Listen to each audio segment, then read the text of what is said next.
Welcome to Shri Rajiv Gandhi IAS academy. Friends, இந்த வீடியோவில் Indian national movement, அதாவது இந்திய தேசிய இயக்கம் தொடர்பான டிஎன்பிஎஸ்சி எக்ஸாமுக்கு தேவைப்படுற முக்கியமான கொஸ்டின்ஸ் தான் பார்க்க போகிறோம். இது பார்ட் 2 வீடியோ. ஏற்கனவே பார்ட் 1 போட்டுட்டோம். அது நீங்கள் இன்னும் பார்க்கல அப்படின்னா இந்த வீடியோடைய டிஸ்கிரிப்ஷனில் அந்த வீடியோட லிங்க் கொடுத்துருக்கோம், அதை கிளிக் பண்ணி பாருங்கள். ஓகே, சரி வாங்க பார்க்கலாம். ஃபஸ்ட்டு ஃப்ரெண்ட்ஸ், இந்த வீடியோடைய நோட்ஸ் எல்லாமே கீழே பிடிஎஃபாக டிஸ்கிரிப்ஷன் கொடுத்துருக்கோம், அது எல்லாமே கிளிக் பண்ணி டவுன்லோட் பண்ணிச்சிங்க. அப்புறம் நம்ம டெலகிராம் குரூப் லிங்க்மே கீழே டிஸ்கிரிப்ஷன் கொடுத்துருக்கோம், அதுலேயுமே கிளிக் பண்ணி ஜாயின் பண்ணிங்க.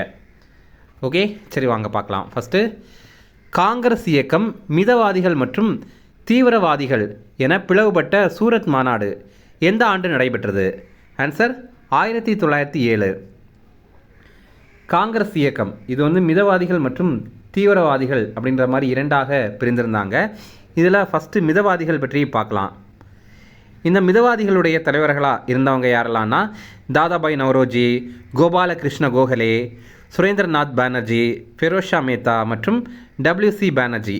டபிள்யூசி பானர்ஜி அப்படின்னா உமேஷ் சந்திர பானர்ஜி அப்படிங்கிறது தான்.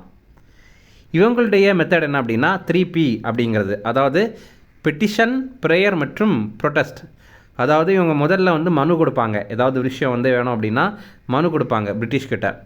அப்படி அவங்க மனு கொடுத்ததை அவங்க செயல்படுத்தலை அப்படின்னா இவங்க போய் பிரார்த்தனை பண்ணுவாங்க, ப்ளீஸ் இதை கொஞ்சம் பண்ணுங்கள், எங்களுக்கு இதெல்லாம் தேவையாக இருக்குது அப்படின்ற மாதிரி போய் பிரார்த்தனை பண்ணுவாங்க. அப்படியே அவங்க பண்ணலை அப்படின்னா அமைதியான முறையில் போராட்டம் பண்ணுவாங்க. ஓகே, இவங்க ஏதாவது சாதிச்சாங்களா அப்படின்னா ஆமாம். என்ன அப்படின்னா செல்வ சுரண்டல் கோட்பாடை இவங்க வந்து அம்பலப்படுத்தினாங்க. அது என்ன அப்படின்னா பிரிட்டிஷ் வந்து இந்தியாவை ஆட்சி பண்ணிகிட்டு இருந்தாங்க, கூடவே இந்தியாவிலேருந்து செல்வத்தை சுரண்டி அவங்க நாட்டிற்கு கடத்திட்டு இருந்தாங்க அப்படிங்கிறத இவங்க அம்பலப்படுத்தினாங்க. இவங்க தான் வெளிச்சம் போட்டு காட்டினாங்க. தாதாபாய் நவ்ரோஜி எழுதிய வறுமையும் பிரிட்டிஷ் தன்மையற்ற ஆட்சியும் அப்படிங்கிற புத்தகத்தின் மூலமாக தான் இந்த உலகத்திற்கு அதை வெளிச்சம் போட்டு காட்டினாங்க. அடுத்ததாக தீவிரவாதிகள் அல்லது தீவிர தேசியவாதிகள் அப்படிங்கிறவங்க, இதில் யாரெல்லாம் தலைவர்களாக இருந்தாங்க அப்படின்னா லால் பால் பால், அதாவது லாலா லஜபத் ராய், இவர் பஞ்சாபில். அடுத்தது பாலகங்காதர் திலகர், இவர் மகாராஷ்டிராவில். அடுத்தது பிபின் சந்திரபால், இவர் வந்து வங்காளத்தில். கூடவே அரவிந்தோ கோஷ், அவரும் இதோடைய தலைவராக இருந்தார். இவங்களுடைய முக்கிய நோக்கம் என்ன அப்படின்னா சுயராஜ்யம், அதாவது பூர்ண சுதந்திரம் இந்தியாவுக்கு வேணும் அப்படிங்கிறது தான். திலகர், அதாவது பாலகங்காதர திலகர் என்ன சொன்னார் அப்படின்னா சுயராஜ்யம் எனது பிறப்புரிமை, அதை அடைந்தே தீருவேன் அப்படின்னு இவர் தான் குறிப்பிட்டார். இது எக்ஸாமில் கேட்டிருக்காங்க. அடுத்தது, அகில இந்திய முஸ்லீம் லீக் எப்போது தொடங்கப்பட்டது? ஆன்சர் 1906. டாக்காவில் தான் இதை தொடங்கினாங்க. இந்த டாக்கா தான் இப்போ வங்காளதேசத்துடைய தலைநகராக இருக்குது. இந்த மாதிரி ஆல் இந்தியா முஸ்லீம் லீக் அப்படிங்கிற ஒரு கட்சி வேணும் அப்படிங்கிற ஒரு யோசனை முன்மொழிந்தவர் யார் அப்படின்னா டாக்காவுடைய நவாப் சலிமுல்லா அப்படிங்கிறவர். அதே மாதிரி முஸ்லீம் லீக்குடைய முதல் தலைவர் யாருன்னா ஆகா கான் அப்படிங்கிறவர். அடுத்தது, இண்டிகோ கழகம் 1859-60 எங்கே நடைபெற்றது? ஆன்சர் வங்காளம். இண்டிகோ அப்படிங்கிறது அவுரி செடி, அதாவது இது டைக்காக யூஸ் பண்ணுற ஒரு செடி. இது பார்த்திங்கன்னா கண்டிப்பாக இதை தான் பயிரிடணும் அப்படின்ற மாதிரி பிரிட்டிஷ் வந்து கட்டாயப்படுத்தினாங்க. இதனால் வங்காளத்தில் 1859-60 இந்த இண்டிகோ ரிவோல்ட் அப்படிங்கிறது நடந்தது. இந்த மாதிரி முக்கியமான சத்தியாகிரகம் பற்றி பார்க்கலாம். சம்பரான் சத்தியாகிரகம் இது 1917 பீகார் மாநிலத்தில் நடைபெற்றது. அங்கே என்ன பண்ணாங்க அப்படின்னா தீன் கத்தியா அப்படிங்கிற முறையை ஃபாலோ பண்ணணும் அப்படின்னு பிரிட்டிஷ் வந்து கட்டாயம் பண்ணாங்க. அப்படின்னா என்னென்னா, இப்போ ஒரு விவசாயிக்கு கொஞ்சம் நிலம் இருக்குது அப்படின்னா அது 20ஆக பிரித்து அதில் 3 பங்கு அது வந்து இந்த இண்டிகோ தான் பயிரிடணும் அப்படின்ற மாதிரி உத்தரவிட்டிருந்தாங்க. இதை எதிர்த்து அங்கே இருக்கிற மக்கள் வந்து போராட்டம் பண்ணாங்க. மகாத்மா காந்தியும் இந்த போராட்டத்தில் கலந்து கொண்டார். அடுத்ததாக அகமதாபாத் வேலை நிறுத்தம், இது 1918 நடைபெற்றது. அந்த டைமில் 1917 அந்த டைமில் எல்லாம் பிளேக் நோய் வந்து பரவிட்டு இருந்தது. அதனால் அகமதாபாத்தை விட்டு மக்கள் வந்து வெளியில் கிளம்பிட்டு இருந்தாங்க. அதனால் அகமதாபாத்தில் இருக்கிற ஆங்கிலேயர்களுடைய நிறுவனத்தில் வேலை செய்கிறதுக்கு மக்கள் குறைபாடு ஏற்பட்டது. அதனால் மக்களை வெளியேறக்கூடாது அப்படிங்கிறதுக்காக எக்ஸ்ட்ராவாக நான் காசு தரேன் அப்படின்னு சொல்லி அங்கேயே அந்த பிளேக் சூழ்நிலையிலேயே அந்த மக்களை வந்து வேலை பார்க்க வச்சாங்க. அப்போ கொடுக்கப்பட்டது தான் பிளேக் போனஸ். ஆனால் கொஞ்சம் நாட்களுக்கு அப்புறம் அந்த பிளேக் நோய் கொஞ்சம் கொஞ்சமாக சரியாயிடுச்சு. அதுக்கப்புறம் அதாவது பிளேக் நோய் வந்து அவ்வளோ இல்லாமல் இருந்தது. அப்போ அந்த பிளேக் போனஸ் வந்து கட் பண்ணாங்க. ஆனால் முதல் உலகப் போரின் பாதிப்புகள்னால மக்கள் அப்போ வந்து ரொம்ப கஷ்டப்பட்டாங்க. இதனால் அந்த போனஸை நிறுத்தக்கூடாது அப்படின்ற மாதிரி அங்கே அகமதாபாத்தில் வேலை பார்த்துருந்தவங்கெல்லாம் போராட்டம் பண்ணாங்க. அதே மாதிரி எங்களுக்கு இன்னும் கொஞ்சம் சேலரி வேணும் அப்படின்ற மாதிரி கேட்டு போராட்டம் பண்ணாங்க. அதுதான் அகமதாபாத் ஆலை வேலை நிறுத்தம். இங்கே தான் காந்தி முதல் முறையாக இந்தியாவில் உண்ணாவிரதம் வந்து இருந்தார். அடுத்ததாக கேடா சத்தியாகிரகம் 1918 குஜராத்தில் கேடா அப்படிங்கிற பகுதியில் இது நடைபெற்றது. என்னென்னா அதாவது அந்த டைமில் பருவநிலை மோசமாக இருந்தனால அவங்களுக்கு பயிர்கள் எல்லாம் ப்ராப்பரான ஒரு லாபம் தரலை. அதனால் வந்து பயிர் எல்லாமே நஷ்டமாயிடுச்சு. ஆனாலும் நீங்கள் வந்து தர வேண்டிய வரியை கரெக்டாக தரணும் அப்படின்ற மாதிரி பிரிட்டிஷ் வந்து கராராக இருந்தாங்க. அதை எதிர்த்து சர்தார் வல்லபாய் பட்டேல் வந்து போராட்டம் நடத்திட்டு இருந்தார். காந்தியும் அந்த போராட்டத்தில் கலந்து கொண்டார். அந்த டைமில் தான் வல்லபாய் பட்டேலும் காந்தியும் முதல் முறையாக மீட் பண்ணாங்க. அடுத்தது பர்தோலி சத்தியாகிரகம். இது வந்து 1929-30 அந்த டைமில் குஜராத்தில் நடந்தது. என்னென்னா நிலவரியை ஒரு 30% இருந்து உயர்த்திட்டாங்க. இதனால் சர்தார் வல்லபாய் பட்டேல் தலைமையில் இந்த கிளர்ச்சி நடைபெற்றது. இதில் முக்கியமாக பார்த்திங்க அப்படின்னா இந்த ஆர்டர் வந்து கேட்குறாங்க. முதல்ல சம்பரான் சத்தியாகிரகா, அடுத்தது அகமதாபாத் மில் ஸ்ட்ரைக், அடுத்தது வந்து கேடா சத்தியாகிரகா. இது வந்து நம்ம எப்படி ஞாபகம் வச்சுக்கலாம்னா கேக் அப்படின்ற மாதிரி ஞாபகம் வச்சுக்கலாம். இதில் சீனா சம்பரான், இரண்டாவதாக அகமதாபாத், மூன்றாவதாக கேடா. இந்த வந்து நீங்கள் சும்மா ஒரு சப்போர்ட்டுக்கு வச்சுக்கிங்க. அடுத்ததாக உப்பு சத்தியாகிரகத்தில் உப்பு சட்டத்தை மீறுவதற்காக காந்தியடிகள் எத்தனை நாட்கள் நடைபயணம் மேற்கொண்டார்? ஆன்சர் 24 நாட்கள். சால்ட் சத்தியாகிரகா. நம்ம அத்தியாவசியமாக பயன்படுத்துகிற உப்புக்கு போய் பிரிட்டிஷ் வந்து வரி போட்டிருந்தாங்க. அதை எதிர்த்து தொடங்கப்பட்டது தான் இந்த உப்பு சத்தியாகிரகம்.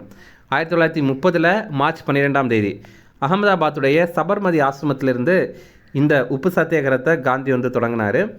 எங்கே முடித்தார் அப்படின்னா குஜராத்துடைய தண்டி கடற்கரையில் 1930 ஏப்ரல் 6 முடித்தார். இதில் அங்கே போய் தான் அவர் வந்து உப்பை அள்ளினார். இந்த சத்தியாகிரகம், இந்த நடை எவ்வளோ நாள் இருந்தது அப்படின்னா 24 நாட்கள் அவர் நடந்திருக்காரு. 240 மைல்கள் வந்து கடந்திருக்காரு. அதாவது 385 கிலோமீட்டர் தொலைவை வந்து நடந்தே கடந்திருக்காரு. இதில் பங்கேற்றவங்க நிறைய பேர் இதில் வந்து பங்கேற்கிறதுக்காக விருப்பம் தெரிஞ்சிருந்தாலும் ஒரு 78 தொண்டர்களை மட்டும்தான் தேர்ந்தெடுத்திருந்தாங்க. பின்னாடி சரோஜன் நாயுடு இதில் இணைந்து கொண்டாங்க. அடுத்தது முதலில் பாகிஸ்தான் பற்றிய யோசனையை வழங்கியவர் யார்? Answer sir Muhammad Iqbal. இஸ்லாமியர்களுக்காக தனியாக ஒரு நாடு வேணும், அதோடைய பேர் பாகிஸ்தான் அப்படின்ற மாதிரி ஒரு யோசனையை முதல் முறையாக வழங்கினவர் யார் அப்படின்னா சர் முகமது இக்பால் அப்படிங்கிறவர் தான். பாகிஸ்தான் அப்படிங்கிற பெயரை உருவாக்குனவர் யார் அப்படின்னா கேம்பிரிட்ஜ் மாணவரான சௌத்ரி ரஹமத் அலி. அவர் வந்து 1933 இந்த பெயரை வந்து உருவாக்குனார். அந்த பெயர் எப்படி உருவாக்குனாங்க அப்படின்றத பாருங்கள். பீனா பஞ்சாப், ஏனா ஆப்கானியா அப்படின்னா இப்போ வந்து நமக்கு இந்த ஆப்கானிஸ்தான் அந்த பகுதிகள்லாம் இருக்குல்ல அது, அப்புறம் வந்து அந்த சைடு, அதாவது நார்த் வெஸ்ட் சைடு இருக்குல்ல வடமேற்கு பக்கம், அந்த பக்கத்தில் இருக்கிற ஏரியா, அப்புறம் காஷ்மீரு, அப்புறம் பார்த்திங்கன்னா இண்டஸ் ரீஜனு, அப்புறம் வந்து சிந்து, அப்புறம் வந்து பலுச்சிஸ்தான், இது எல்லாத்தையும் சேர்த்து பாகிஸ்தான் அப்படிங்கிற ஒரு நாடை உருவாக்கணும் அப்படின்ற மாதிரி ஒரு பிளான் பண்ணாங்க. அடுத்தது நம்ம ரொம்ப முக்கியமாக பார்க்க வேண்டியது என்ன அப்படின்னா கால வரிசைப்படி ஒவ்வொரு நிகழ்ச்சியும் பார்க்கலாம். நம்ம இந்திய தேசிய இயக்கம் டைமில் என்னென்ன நிகழ்வுகள் நடந்தது அதை ஆர்டராக பார்க்கலாம். ஏன்னா நமக்கு முக்கியமாக எதனால் ஆர்டராக பார்க்கணும் அப்படின்னா வரிசைப்படுத்துக அப்படிங்கிறத முக்கியமாக கேட்குறாங்க. அதே மாதிரி நம்ம ஆர்டராக படிக்கும்போது ஈஸியாக ஞாபகமும் வச்சுக்கலாம். ஏன்னா ஒன்று கூட இன்னொன்று ரிலேட் பண்ணி படிச்சுக்கலாம். அதனால் நீங்கள் வந்து ஆர்டராக படிங்க. ஓகே, ஃபஸ்ட்டு பார்த்தீங்கன்னா 1852 சென்னை சுதேசி சங்கம் இதை வந்து தொடங்கியிருந்தாங்க. மெட்ராஸ் நேட்டிவ் அசோசியேஷன் அப்படிங்கிறது. அப்புறம் 1872 நமக்கு சுதேசி அப்படிங்கிற கருத்தை முதன்முறையாக கொண்டு வந்தவர் கோவிந்த ரானடே. இது வந்து ரொம்ப முக்கியமாக கேட்டிருக்காங்க. அடுத்தது 1883 இல்பர்ட் மசோதா கிளர்ச்சி வந்து நடைபெற்றது. ஆங்கிலேயர்கள் நம்மளை ஆட்சி பண்ணிகிட்டு இருக்கும்போது ஒரு சில நல்ல ஆங்கிலேய அதிகாரிகள் இருந்தாங்க. அதில் ஒருத்தர் தான் ரிப்பன் பிரபு. அவர் என்ன பண்ணார் அப்படின்னா இல்பர்ட் மசோதா அப்படிங்கிறத அறிமுகம் பண்ணார். பிரிட்டிஷ்காரங்க தப்பு பண்ணாலும் நம்ம இந்திய நீதிபதிகள் அதை விசாரிக்கலாம் அப்படின்ற மாதிரி ஒரு விஷயம்தான் இந்த இல்பர்ட் மசோதா. ஆனால் இதற்கு ஆங்கிலேயர்கள் எதிர்ப்பு தெரிவித்தாங்க. அவங்க என்ன சொன்னாங்க அப்படின்னா இந்தியர்களுக்கு என்ன தெரியும், அவங்க போய் நம்மளை விசாரிக்கிறதா அப்படின்ற மாதிரி கேட்டுட்டு அதற்கு எதிராக கிளர்ச்சி பண்ணாங்க. கடைசியில் இந்த இல்பர்ட் மசோதா வந்து கைவிடப்பட்டது. அடுத்ததாக 1899 ஜனவரி 6ஆம் தேதி கர்சன் பிரபு வந்து நியமனம் பண்ணாங்க இந்தியாவுடைய வைஸ்ராயாக. அடுத்ததாக 1902 விடியல் கழகம், இதை வந்து சதீஷ் சந்திர முகர்ஜி வந்து உருவாக்குனார். டான் சொசைட்டி அப்படிங்கிறது, DAWN, டான் அப்படின்னா விடியல் அப்படிங்கிறது தான். அடுத்தது 1905 ஜூலை 19ஆம் தேதி வங்க பிரிவினை வந்து அறிவிக்கப்பட்டது. 1905 அக்டோபர் 16ஆம் தேதி வங்க பிரிவினை வந்து அமல்படுத்தப்பட்டது. பார்ட்டிஷன் ஆஃப் பெங்கால் அப்படிங்கிறது, இதில் பார்த்தீங்கன்னா உங்களுக்கு புரியும். என்னென்னா பெங்கால் அப்படிங்கிறது இந்த மாதிரி முழுமையாக இருந்தது. என்னென்னா ஈஸ்ட் பெங்கால் மற்றும் வெஸ்ட் பெங்கால் அப்படின்ற மாதிரி இரண்டாக பிரிக்கலாம் அப்படின்னு கர்சன் வந்து முடிவு பண்ணார். இதில் வெஸ்ட் பெங்காலில் பார்த்திங்கன்னா இந்துக்கள் அதிகமாக இருக்கிற ஏரியா, ஈஸ்ட் பெங்கால் அப்படிங்கிறது பார்த்திங்கன்னா இஸ்லாமியர்கள் அதிகமாக இருக்கிற ஏரியா. இந்த இஸ்லாமியர்கள் அதிகமாக இருந்த ஈஸ்ட் பெங்கால் தான் பின்னாட்களில் பங்களாதேஷ் அப்படின்னு ஒரு தனி நாடாக உருவானது. ஓகே, அடுத்தது பாரத மாதா சங்கம், இதை வந்து நீலகண்ட பிரம்மச்சாரி தான் நிறுவியிருந்தார். அடுத்தது 1905 நவம்பர் 5ஆம் தேதி தேசிய கல்வி கவுன்சில், இதை வந்து விடியல் கழகம், அதாவது டான் சொசைட்டி இருக்காங்கள்ல, அவங்க தான் உருவாக்குனாங்க. அடுத்ததாக 1906 டாக்கா அனுசீலன் சமிதி அப்படிங்கிற ஒன்றை நிறுவியிருந்தாங்க. இதை வந்து பூலின் பிஹாரி தாஸ் தான் நிறுவியிருந்தாங்க. இதில் பாருங்கள், இந்த பாரத மாதா சங்கம் அப்படிங்கிறது ஆங்கிலேயரை எதிர்த்து போராடுறதுக்காக தொடங்கப்பட்ட ஒரு அமைப்பு. அதே மாதிரி டாக்கா அனுசீலன் சமிதி அப்படிங்கிறதும் அதே மாதிரிப்பட்ட ஒரு அமைப்பு தான்.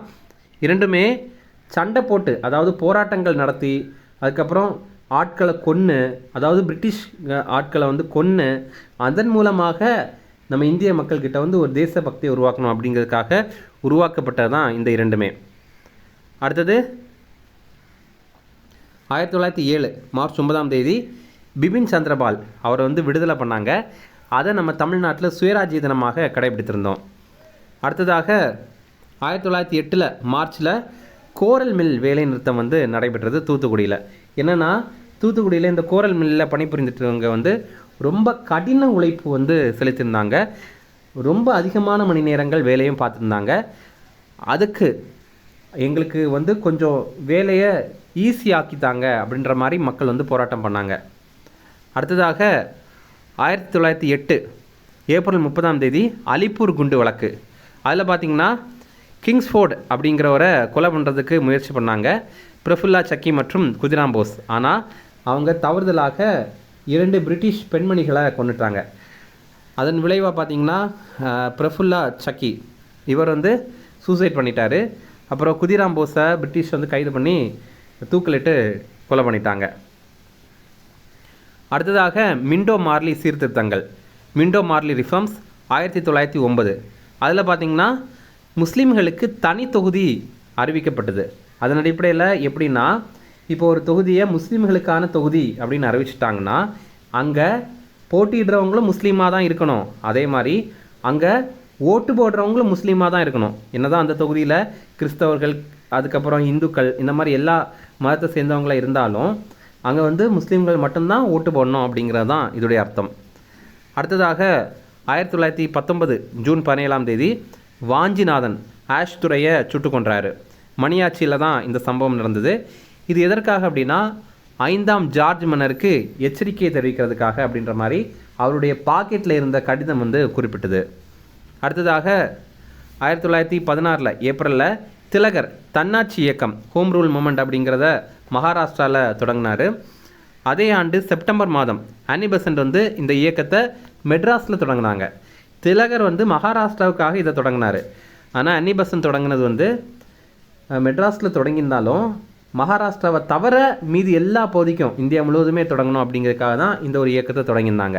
ஹோம் ரூல் மூமெண்ட் தன்னாட்சி இயக்கம் அப்படின்னா என்னென்னா, எங்களை ஆட்சி பண்ணால் எங்களுக்கு தெரியும், நீங்கள் ஒன்றும் ஆட்சி பண்ண வேண்டாம் அப்படின்னு பிரிட்டிஷ்கிட்ட சொல்கிறது தான் இந்த ஒரு இயக்கம். அடுத்ததாக 1917 ரஷ்ய புரட்சி நடைபெற்றது. அடுத்ததாக 1918 சென்னை தொழிலாளர் சங்கம், இது வந்து பிபி வாடியா அப்படிங்கிறவர் தொடங்கினார். அடுத்ததாக இந்திய கவுன்சில் சட்டம் 1919, இதை வந்து மாண்டேக் ஷெம்ஃபோல்ட் சீர்திருத்தங்கள் அப்படின்னு கூட சொல்லுவாங்க, அல்லது கவர்மெண்ட் ஆஃப் இந்தியா ஆக்ட் 1919 அப்படின்னு கூட சொல்லுவாங்க. இதனால் மாண்டேக் ஷெம்ஃபோல்ட் சீர்திருத்தங்கள் அப்படின்னு இதை குறிப்பிட்றாங்க அப்படின்னா, இந்த மாண்டேக் அப்படிங்கிறவர் அந்த டைமில் இந்தியாவுடைய செக்ரட்டரி, அதாவது செயலாளராக இருந்த எட்வின் மாண்டேக்கு. அதே மாதிரி ஷெம்ஃபோல்ட் யார் அப்படின்னா அந்த டைமில் இந்தியாவுடைய வைஸ்ராயாக இருந்த செம்ஃபோல்டு அப்படிங்கிறவர். இவங்க 2 பேரும் இதில் முக்கிய பங்காற்றினதுக்காக தான் இந்த பேரில் அந்த ஒரு சட்டத்தை கொண்டு வந்திருந்தாங்க. இவங்க என்ன பண்ணாங்க அப்படின்னா, இந்த சட்டத்தின் மூலமாக மாகாணங்களில் இரட்டை ஆட்சியை கொண்டு வந்துட்டாங்க. அப்படின்னா என்னென்னா, இப்போ ஒரு மாகாணம் இருக்குது, எக்ஸாம்பிள் வந்து மெட்ராஸ் மாகாணம் இருக்குது அப்படின்னா, அதில் ரொம்ப ரொம்ப முக்கியமான துறைகள் இராணுவம், அப்புறம் வருவாய், நிதி, இந்த மாதிரிப்பட்ட துறைகள் வந்து ஆளுநருடைய கட்டுப்பாட்டில் இருக்கும். அதே நேரம் வந்து கல்வி, சுகாதாரம், இந்த மாதிரிப்பட்ட குறைந்த முக்கியத்துவம் வாய்ந்த பகுதிகள் எல்லாமே அந்த அந்த மாகாணத்துடைய அமைச்சர்கள்கிட்ட கொடுத்துருவாங்க. ஓகேவா? அடுத்ததாக 1919 மார்ச் 18ஆம் தேதி ரவுலட் சட்டம் அப்படிங்கிறது கொண்டு வந்திருந்தாங்க. அப்படின்னா என்னென்னா, இப்போது ஆங்கிலேயருக்கு எதிராக போராடுற இந்தியர்களை எந்த ஒரு விசாரணையும் இல்லாமல் கைது பண்ணுற சட்டம் தான் ரவுலட் சட்டம். இதை காந்தி வந்து பிளாக் ஆக்ட், கருப்பு சட்டம் அப்படின்னு குறிப்பிட்டிருப்பார். அடுத்தது இதை எதிர்த்து 1919 ஏப்ரல் 6ஆம் தேதி ரவுலட் சத்தியாகிரகம் வந்து கடைபிடிக்கப்பட்டது. இதில் சைஃபுதீன் கிச்லியூ மற்றும் சத்யபால் இவங்க 2 பேரும் போராடினாங்க. அப்படிங்கிறதுக்காக இவங்க 2 பேரையும் கைது பண்ணி இவங்கள நாடு கடத்திட்டாங்க. அப்போ அதை எதிர்த்து என்ன பண்ணாங்கன்னா, 1919 ஏப்ரல் 13ஆம் தேதி ஜாலியன் வாலாபாக் அப்படிங்கிற பகுதியில் மக்கள் வந்து போராட்டம் பண்ணாங்க. என்னென்னா, சைஃபுதீன் கிச்லியூ மற்றும் சத்யபாலை கைது பண்ணதுக்கு எதிர்த்து. அப்போது அந்த மாதிரி ஜாலியன் வாலாபாக் அப்படிங்கிற ஒரு பார்க்கில் போராட்டம் பண்ணியிருந்த மக்களை, அதாவது அமைதியான முறையில் போராட்டம் பண்ணியிருந்த மக்களை ரெஜினால்டு டயர் அப்படிங்கிறடைய தலைமையில் போலீஸ் அவங்க என்ன பண்ணாங்கன்னா சுட்டு கொண்டாங்க. இதில் மொத்தமாக 379 பேர் இறந்ததாக கருதப்படுது. இந்த ஜாலியன் வாலாபாக் பார்த்திங்க அப்படின்னா பஞ்சாபில் அம்ரித்சர் அப்படிங்கிற பகுதியில் இருக்குது. தமிழில் அமிர்தசரஸ் அப்படின்னு சொல்லுவாங்க. அந்த போராட்டம் நடந்த நாள் வந்து பைசாகி அப்படிங்கிற அறுவடை திருவிழா நடந்த ஒரு நாள்.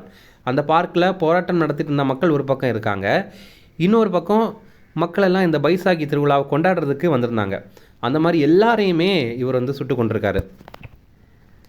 அடுத்தது கிலாஃபத் இயக்கம். இது பார்த்திங்கன்னா நம்ம இந்தியாவில் பொறுத்த வரைக்கும் மௌலானா முகமது அலி மற்றும் மௌலானா சவுகத் அலி இவங்க 2 பேருடைய தலைமையில் நடைபெற்றது. இது என்ன அப்படின்னா, முதல் உலகப் போருக்கு அப்புறம்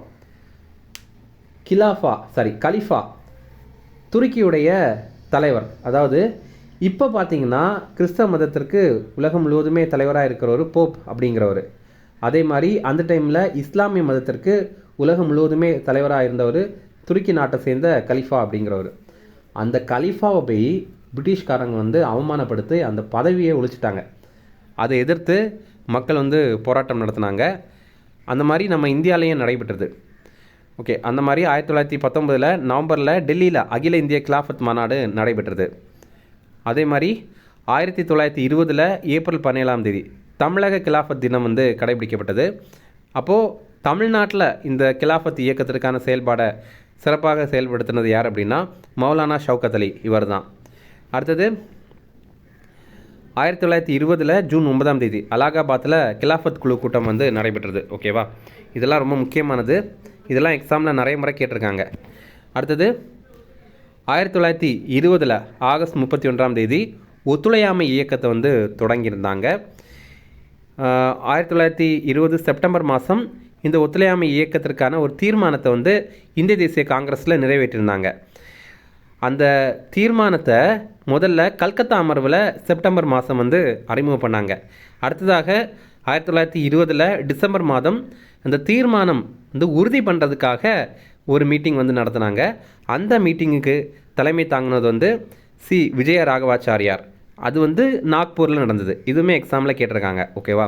மெயினாக டிஎன்பிஎஸ்சி குரூப் 1 மாதிரிப்பட்ட கொஞ்சம் டிஃபிகல்ட்டான எக்ஸாமில் இந்த மாதிரி ரொம்ப நுணுக்கமாக எக்ஸாமில் கேட்டிருக்காங்க. அதனால் கொஞ்சம் டீட்டெயிலாக படிச்சு வச்சுக்கிங்க. அடுத்ததாக 1920 அக்டோபர் 17ஆம் தேதி இந்திய கம்யூனிஸ்ட் கட்சி வந்து தாஷ்கண்டில் தொடங்கப்பட்டது. உஸ்பெகிஸ்தானுடைய தலைநகரான தாஷ்கண்டில் தொடங்கப்பட்டது. அடுத்ததாக 1920 அக்டோபர் 30ஆம் தேதி அகில இந்திய தொழிற்சங்க காங்கிரஸ், இதை வந்து லாலா லஜபத் ராய் வந்து தொடங்கினார். அடுத்தது 1922 ஜனவரி 13ஆம் தேதி வேல்ஸ் நாட்டுடைய இளவரசர் நம்ம இந்தியாவுக்கு வரேன் அப்படின்ற மாதிரி சொல்லியிருந்தார். அதை புறக்கணிச்சிருந்தாங்க. அதுக்கு எதிராக போராட்டம் நடத்தியிருந்தாங்க. அடுத்தது 1922 பர்டோலியில் வரிகுடா இயக்கம் வந்து நடத்தினாங்க. அதை நம்ம பார்த்துட்டோம். அடுத்ததாக 1922 பிப்ரவரி 5ஆம் தேதி என்னாச்சு அப்படின்னா, இந்த நான் கோஆப்ரேஷன் மூமெண்ட், அதாவது ஒத்துழையாமை இயக்கம் ரொம்ப சிறப்பாக செயல்படுத்தியிருந்தாங்க. அதாவது இந்தியா முழுவதுமே நிறைய இடத்துல போராட்டம் நடந்துகிட்டே இருக்குது. இந்த டைமில் உத்தரப்பிரதேசத்தில் சௌரி சௌரா அப்படிங்கிற பகுதியில் என்னென்னா, ஒரு போலீஸ் ஸ்டேஷனை போராட்டக்காரர்கள் எரிச்சிட்டாங்க. அதனால் 22 போலீஸ் அதில் இறந்துட்டாங்க. இந்த போராட்டத்தில் இப்படி வன்முறையை கையாண்டனால இந்த ஒத்துழையாமை இயக்கத்தையே நிறுத்திட்டார் காந்தி. ஓகேவா? அதாவது காந்தி என்ன சொல்கிறாரு அப்படின்னா, நான் அமைதியான முறையில் போராட்டம் பண்ணோம் அப்படின்னு நினைக்கிறேன், ஆனால் நீங்கள் என்ன பண்ணுறீங்க அப்படின்னா போலீஸ் ஸ்டேஷனே போய் எரிச்சிருந்தீங்க, அதில் நிறைய பேர் இறக்கவும் செஞ்சுட்டாங்க, அதனால் ஒத்துழையாமை இயக்கத்தை நிறுத்துவோம் அப்படின்னு முடிவு பண்ணார். அடுத்ததாக 1923 ஜனவரி 1ஆம் தேதி சுயராஜ்ய கட்சி இதை தொடங்கினாங்க. சிஆர் தாஸ் மற்றும் மோதிலால் நேரு இவங்க 2 பேரும் தான் இதை தொடங்கினாங்க. 1924 ஹிந்துஸ்தான் குடியரசு சங்கம், ஹிந்துஸ்தான் ரிப்பப்ளிக் அசோசியேஷன் அப்படிங்கிறத தொடங்கியிருந்தாங்க. இதில் 1925 சிஆர் தாஸ் மரணம் அடைந்துட்டார். இந்த சுயராஜ்ய கட்சியை தொடங்கினவங்க 2 பேர், ஒருத்தர் சிஆர் தாஸ், அப்புறம் மோதிலால் நேரு. இல்லை சிஆர் தாஸ் மரணம் அடைந்தனால மோதிலால் நேரு தான், அதாவது மோதிலால் நேரு என்ன முடிவு பண்ணார் அப்படின்னா, அதோட நம்ம இந்த சுயராஜ்ய கட்சியை கலைச்சிடலாம் அப்படின்னு முடிவு பண்ணார். அடுத்ததாக 1925 முதல் அகில இந்திய கம்யூனிஸ்ட் மாநாடு கான்பூரில் நடைபெற்றது. உத்தரப்பிரதேசத்துடைய கான்பூரில் நடைபெற்றது. அடுத்தது 1925 கக்கோரி ரயில் கொள்ளை நடைபெற்றது. இதை நடத்தினது இந்த ஹிந்துஸ்தான் குடியரசு சங்கம். என்னென்னா, உத்தரப்பிரதேசத்துடைய லக்னோவில் கக்கோரி அப்படின்ற ஒரு இடம் இருக்குது.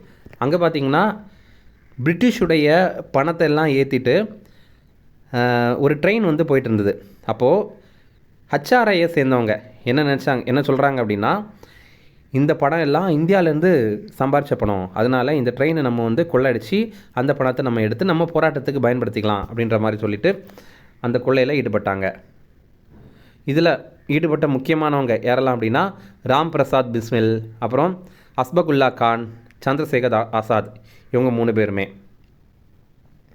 அடுத்தது 1927 ஆண்டு நவம்பர் 8ஆம் தேதி சைமன் குழு இந்தியாவுக்கு வரதாக அறிவிச்சிருந்தாங்க.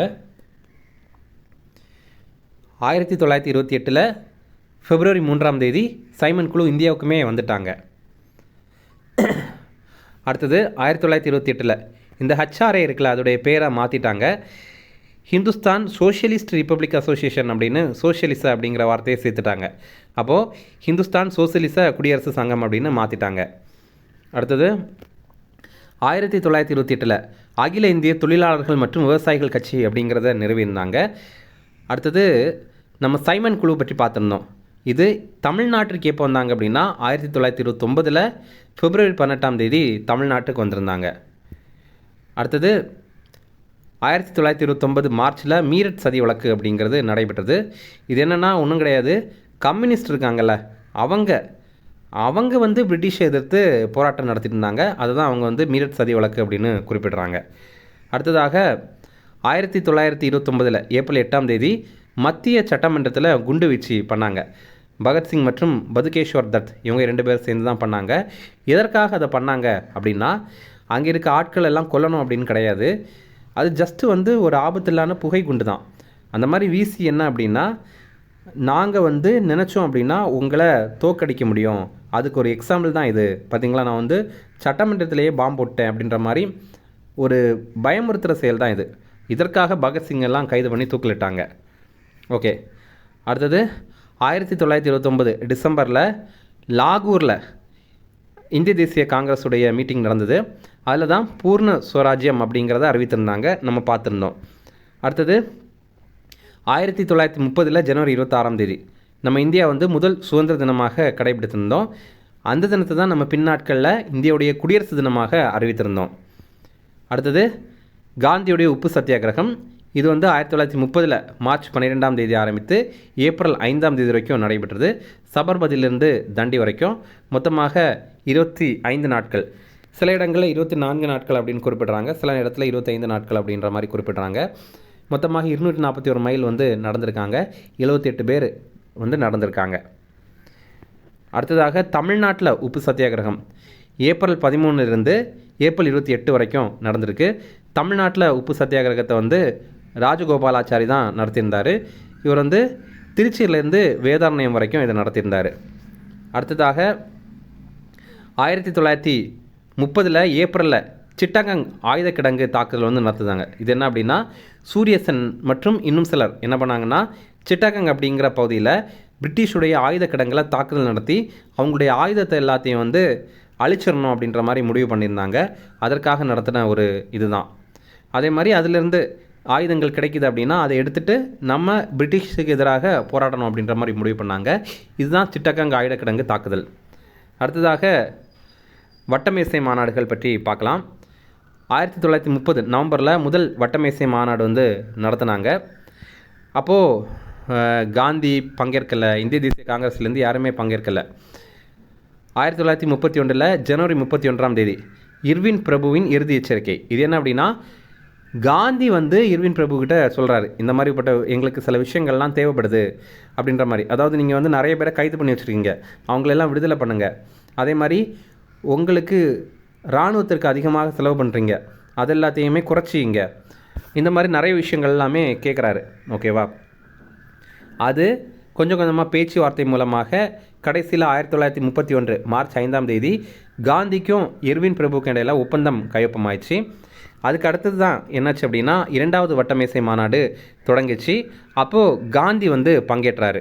1931 செப்டம்பர் 7 2வது வட்டமேசை மாநாடு நடைபெற்றது. இதில் என்ன ஒரு சிறப்பு அப்படின்னா, 3 வட்டமேசை மாநாடுமே லண்டனில் தான் நடந்தது. இப்போ இந்தியாவிலேருந்து யாராவது பங்கேற்கணும் அப்படின்னா இங்கேருந்து லண்டன் வரைக்கும் அப்போல்லாம் கப்பலில் தான் போகணும். அப்போ கப்பலில் போய் தான் கலந்துக்கணும்.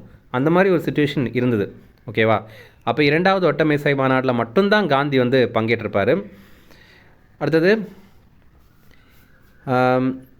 1932 ஆகஸ்ட் 16 வகுப்புவாத அறிக்கையை வந்து ராம்சே மெக்டொனால்டு வந்து வழங்கினார். அது என்ன அப்படின்னா, இப்போது ஒரு தொகுதி இருக்குதுன்னு வச்சிங்களேன், இது வந்து எஸ்சி கேட்டகரிக்கான தொகுதி அப்படின்னா அதில் எஸ்சி கேட்டகரி வந்து போட்டியிடலாம். அப்படி அவங்களுக்கு போட்டிடுறாங்க அப்படின்னா அதில் ஓட்டு போடுறவங்களும் எஸ்சி கேட்டகரி மட்டும்தான் ஓட்டு போடணும் அப்படிங்கிற ஒரு சிஸ்டம் தான் இந்த வகுப்புவாத அறிக்கை அப்படிங்கிறது. கம்யூனல் அவார்டு அப்படின்னு இங்கிலீஷில் சொல்லுவாங்க. இது அம்பேத்கர் வந்து வரவேற்றார். ஆனால் காந்தி வந்து எதிர்த்தார். இல்லை இது வந்து இன்னும் இந்தியர்களை பிளவுபடுத்தும் அப்படின்ற மாதிரி சொன்னார். அப்போ அதற்காக பார்த்திங்கன்னா காந்தி அதை எதிர்த்தனால காந்திக்கும் அம்பேத்கருக்கு இடையில் ஒரு ஒப்பந்தம் போட்டிருந்தாங்க. அந்த ஒப்பந்தம் பேர் தான் பூனா ஒப்பந்தம்.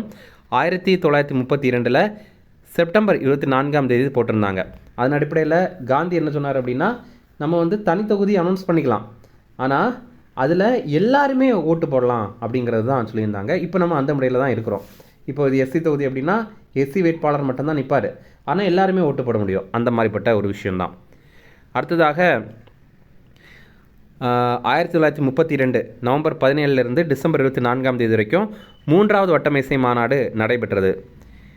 அப்போது இப்போ வந்து இன்னொரு விஷயத்தை நம்ம தெரிஞ்சுக்கணும். என்னென்னா, 3 வட்டமேசை மாநாடுகள்லையுமே கலந்து கொண்டது யாருன்னா அது அம்பேத்கர் மட்டும்தான்.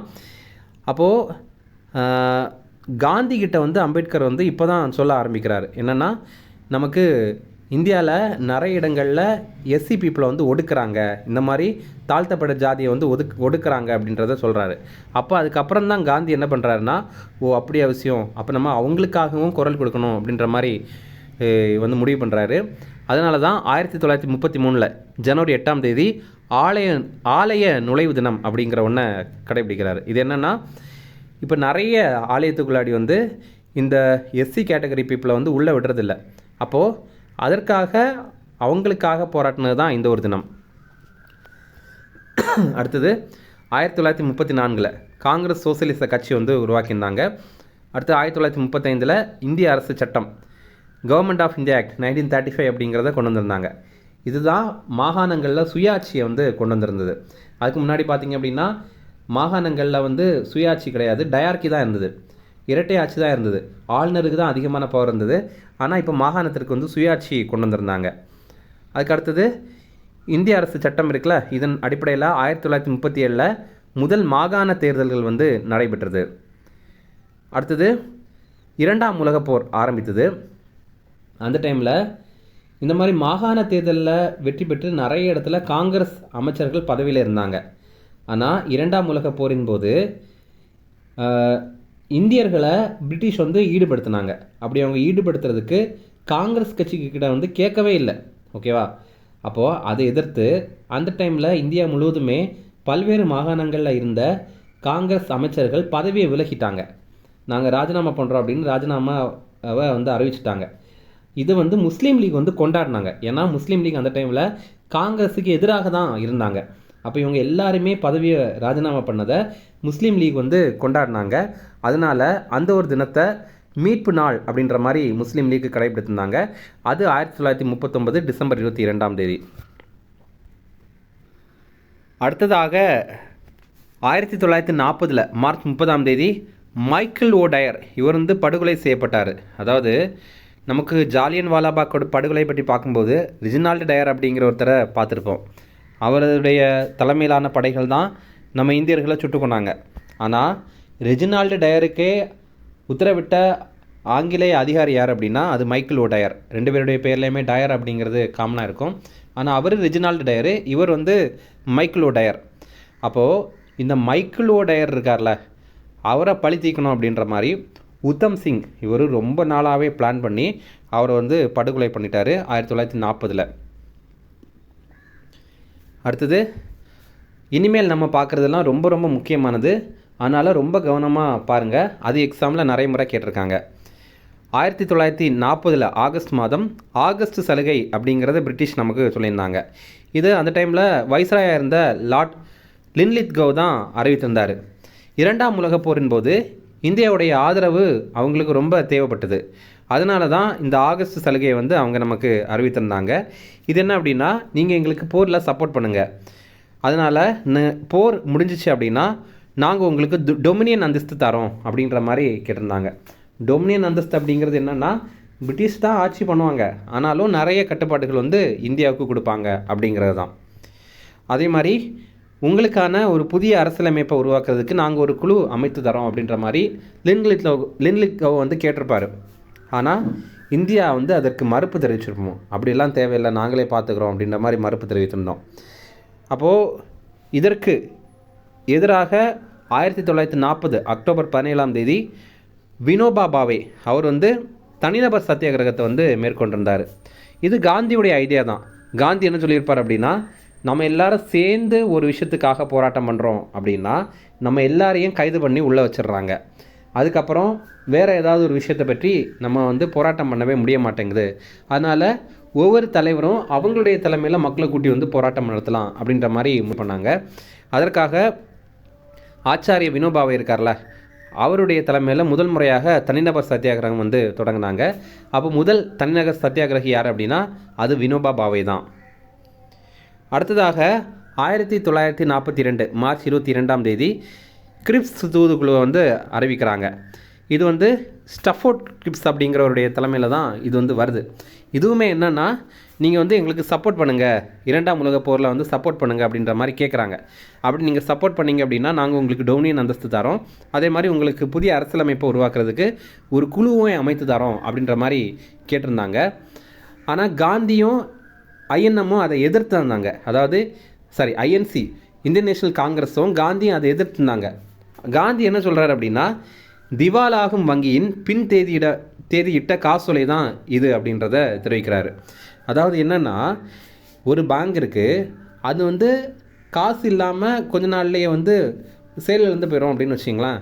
அதில் போய் அடுத்த மாதம் நீ ஒரு 10 லட்சம் எடுத்துக்க அப்படின்ற மாதிரி ஒரு செக்கு வந்து நான் தந்தேன் அப்படின்னா அது எப்படி இருக்கும்? அந்த மாதிரிப்பட்டது தான் இது. ஏன் அதை அவர் அப்படி சொல்கிறார் அப்படின்னா, ஏற்கனவே பிரிட்டிஷ் வந்து போரில் பயங்கரமாக அடி வாங்கிட்டு இருக்காங்க. அப்படி இருக்கும்போது நீங்களே கொஞ்ச நாள் எங்களை விட்டு போயிடுவீங்க, நீங்களே எங்களை விட்டுட்டு போயிடுவீங்க. இந்த டைமில் நாங்கள் வந்து உங்களுக்கு சப்போர்ட் பண்ண நீங்கள் இதெல்லாம் எங்களுக்கு தருவீங்க அப்படிங்கிற மாதிரி சொல்கிறது எப்படி இருக்குது? விளையாட்டுத்தனமாக இருக்குது அப்படிங்கிறது தான் காந்தி இதை குறிப்பிட்றாரு. அடுத்தது 1942 ஆகஸ்ட் 8 வெள்ளையனே வெளியேறு இயக்கம், குவிட் இந்தியா மூமெண்ட் அப்படிங்கிறத தொடங்குறாங்க. இதில் தான் காந்தி வந்து செய் அல்லது செத்துமடி அப்படிங்கிற ஒரு விஷயத்தை வந்து அப்படிங்கிற ஒரு ஸ்லோகனை வந்து கொடுக்குறாரு. இது ரொம்ப முக்கியமானது.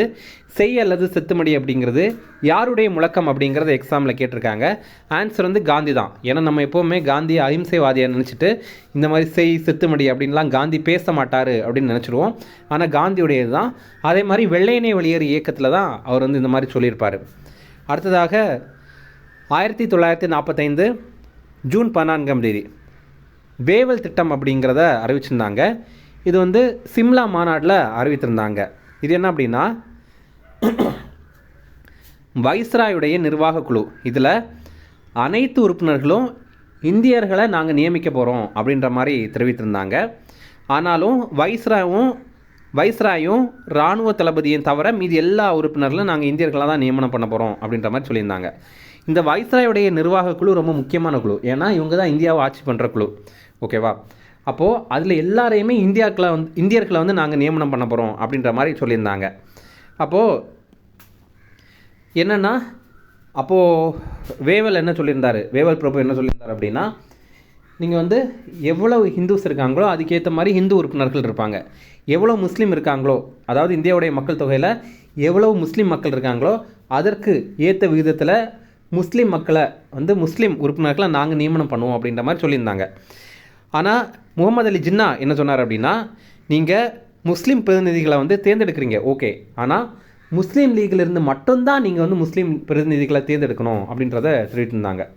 ஆனால் இந்திய தேசிய காங்கிரஸ் அதற்கு எதிர்ப்பு தெரிவிச்சிருந்தாங்க. ஏன்னா இந்திய தேசிய காங்கிரஸ் அப்படிங்கிறது இந்துக்களுக்கான ஒரு அமைப்பு கிடையாது. அவங்க வந்து இஸ்லாமியர்கள், அப்புறம் வந்து கிறிஸ்தவர்கள் மற்றும் இந்துக்கள், இவங்க எல்லாருக்கான அமைப்பு. அப்போது முஸ்லீம் பிரதிநிதி வேணும் அப்படின்னா அது எங்ககிட்டே இருக்கிறாங்களே, நாங்களே தரோமே அப்படின்ற மாதிரி இந்திய நேஷனல் காங்கிரஸ் வந்து முடிவு பண்ணாங்க.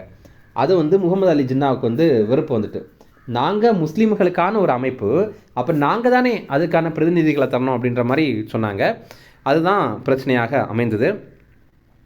இது ஒரு பக்கம். அடுத்தது 1946 பிப்ரவரியில் ராயல் இந்திய கடற்படை கிளர்ச்சி வந்து நடைபெற்றது. இது பார்த்திங்கன்னா பம்பாயில் HMIS தல்வார் அப்படிங்கிற போர்க்கப்பல் இருந்தது. அந்த கப்பலில் பணிபுரிந்திருந்த மாலுமிகள் தான் இதை தொடங்கினாங்க. இதில் ரொம்ப முக்கியமான தலைவர் BC தத். இவர் அந்த கப்பலுடைய சுவரில் குவிட் இந்தியா, அதாவது வெள்ளையனே வெளியேறு அப்படிங்கிறது தான் எழுதினார். அதற்காக இவரையும் கைது பண்ணியிருந்தாங்க. ஓகேவா? ஓகே, இப்போ அடுத்து பார்க்கலாம். 1946 மார்ச் 24 அமைச்சரவை தூதுக்குழு வந்து இந்தியாவுக்கு வந்தாங்க. இதில் முக்கியமாக 3 பேர், பெதிக் லாரன்ஸ், அப்புறம் ஸ்டஃபோர்ட் கிரிப்ஸ் மற்றும் AV அலெக்சாண்டர், இவங்க 3 பேரும் வந்திருப்பாங்க. இப்போது இந்த டைமில் எல்லாம் முகமது அலி ஜின்னா இவருடைய கோரிக்கை என்னவாக இருக்குது அப்படின்னா, எங்களுக்கு தனியாக ஒரு நாடு வேணும், அதுதான் பாகிஸ்தான் அப்படிங்கிறத அவங்க கேட்டிருந்தாங்க. ஆனால் இந்த அமைச்சரவை தூதுக்குழு, கேபினட் மிஷன், இவங்க தனியாக ஒரு நாடு பாகிஸ்தான் அப்படிங்கிறது வந்து நிராகரிக்கிறோம், நாங்கள் அப்படி ஒரு நாடு உங்களுக்கு உருவாக்கி தரமாட்டோம் அப்படின்ற மாதிரி சொன்னாங்க. இதனால் முகமது அலி ஜின்னா மற்றும் முஸ்லீம் லீக் வந்து பயங்கர கோவம் வந்துட்டு, இதனால் என்ன பண்ணாங்க அப்படின்னா, நேரடி நடவடிக்கை நாள் அப்படின்னு 1946 ஆண்டு ஆகஸ்ட் 16 அறிவித்திருந்தாங்க. அதனால் நேரடி நடவடிக்கை, டைரக்ட் ஆக்ஷன் டே அப்படின்னா என்னென்னா, இந்தியா ஃபுல்லுமே கலவரம் நடந்தது. இதனால் கல்கத்தாவில் நிறைய பேர் வந்து கொலை செய்யப்பட்டாங்க. ஓகேவா? அடுத்தது 1946 செப்டம்பரில் இடைக்கால அரசாங்கம் வந்து அமைக்கப்பட்டது. இதில் நேரு தலைமையிலான இடைக்கால அரசாங்கம் அமைக்கப்பட்டது. அப்போலாம் முஸ்லீம் லீக்கு ஜாயின் பண்ணலை, நாங்கள்லாம் வரமாட்டோம், நாங்கள் தனி அப்படின்ற மாதிரி தான் சொன்னாங்க. பின்னாட்களில் முஸ்லீம் லீக் கட்சி வந்து அக்டோபர் மாதம் அதே ஆண்டு அதில் இணைந்திருந்தாங்க. அதுக்கு அடுத்தது 1947 ஜூன் 3 மவுண்ட் பேட்டன் பிரபுடைய திட்டம் வந்து அறிவித்திருந்தாங்க. அதில் தான் என்ன முடிவு பண்ணாங்க அப்படின்னா, இந்தியான்னு ஒரு தனி நாடு, அப்புறம் பாகிஸ்தான் ஒரு தனி நாடு அப்படின்னு நம்ம 2 நாடை உருவாக்கலாம் அப்படின்ற மாதிரி முடிவு பண்ணாங்க. ஓகேவா? அது ரொம்ப முக்கியமானது. லாஸ்ட்டாக பார்த்திங்கன்னா 1947 ஜூலை 18 இந்திய சுதந்திர சட்டம் பிரிட்டிஷ் நாடாளுமன்றத்தில் நிறைவேற்றினாங்க.